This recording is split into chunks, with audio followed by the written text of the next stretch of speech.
You have also been a belly dance competition judge. Yes. And what kind of things do you judge upon? Like, what are the aspects that are appropriate for a stage performance? You know, as a judge, we are not necessarily given free rein to share our views or personal opinions also. Every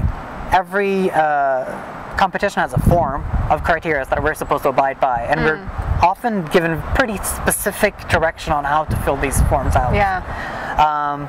And for all those dancers that are looking for feedback, take a private lesson with the teachers that you consider inspirational to you, because as a judge, I'll admit, I really want to do my job really well, but you have 5 minutes to watch the dancer write something and absorb if they're doing what they're supposed to, and if they meet your aesthetic, or if you have anything to say. And there might be 10 categories and a little field of this much to give feedback. Right. So I see the competitions as on the cusp between the discipline of dance and the commercialism of dance. It's a great venue to bring your discipline and show people how commercially attractive you can be. It might not necessarily, depending on what type of competition and what your goal is, be the best venue to get good feedback. I think for a dancer that's looking to be a professional dancer, you have to go. Yeah. Like, if that's something that is close to you, it's definitely something you should do. But if you're a hobbyist and you enjoy the dance, be careful with where you expose your feelings.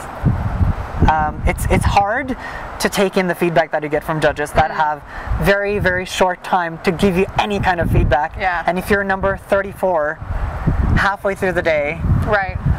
it's quite hard to give something constructive to each person. Even though I know most judges that I've talked to, including myself, we want to do an honest job. But How has it affected? It's a huge responsibility to give. It's a huge responsibility to have the option of having a very strong impact on somebody's career or dancing or their self-worth. So I think with that in mind, we are a little bit restrictive on what we can write because it's limited time, and we want to make sure that we think things through, because it is a big responsibility. Yeah. So yeah, just keep that in mind, people that want to compete. And has it affected how you even watch other performances? You know, no.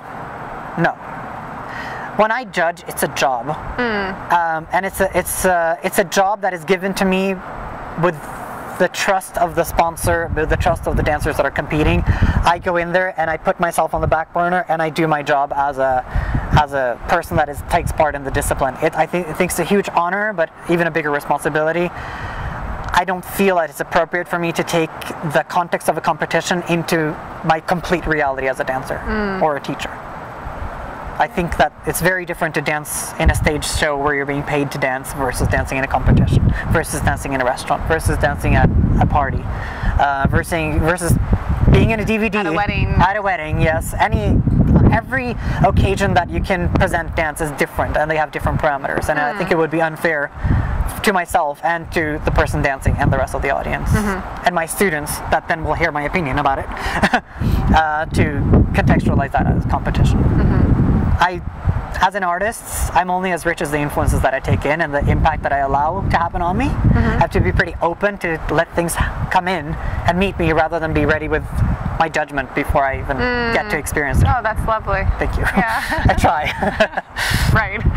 Open mind. Try. You try. Yes. Especially probably the more it's like we focus on getting right technique, then the more our eyes are open to right and wrong. And you know, like different teachers or different lineages of schools.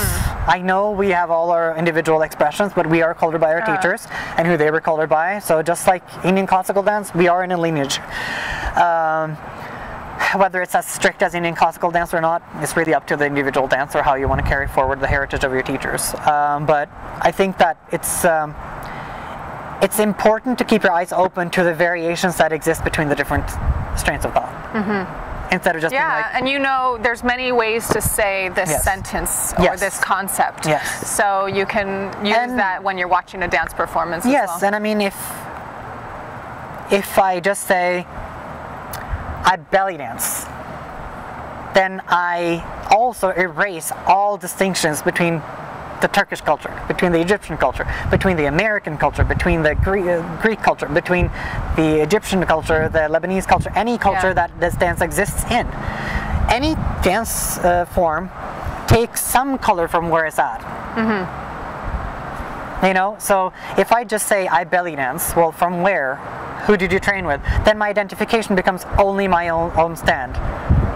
But if I can say, you know, maybe what I do does not represent clearly this and this distinction, but I've trained in this and this and this and this, and my own work is comprised of the influences from that. And I feel many people do a really good job with their bio at clarifying what they do. Yeah.